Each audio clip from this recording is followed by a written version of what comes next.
एक बार की बात है, गौतम बुद्ध प्रवचन देने के लिए किसी गांव में गए थे।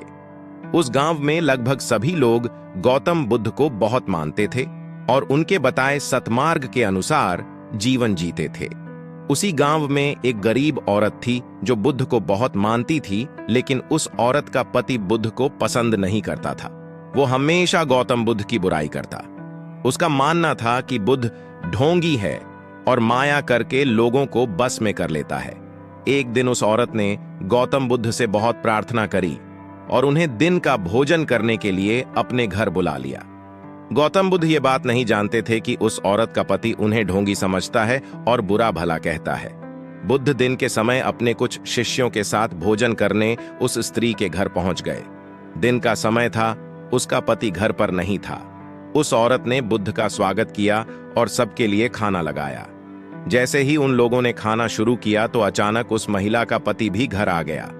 अपने घर में गौतम बुद्ध को देख वो गुस्से से लाल हो गया।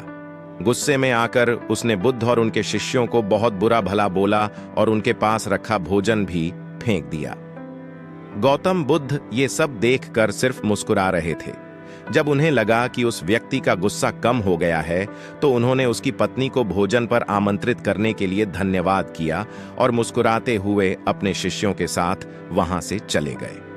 भगवान बुद्ध का ऐसा स्वभाव देखकर उस व्यक्ति को मन ही मन बहुत शर्मिंदगी महसूस होने लगी।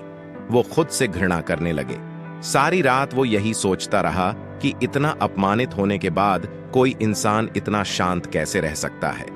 उसे अपनी गलती का एहसास हुआ और वो अगले दिन बुद्ध के पास माफी मांगने के लिए आ गया। उस व्यक्ति को माफी मांगता देख गौतम बुद्ध ने उससे कहा, तुमने जो कुछ मेरे साथ किया वो कल किया था और आज एक नया दिन है।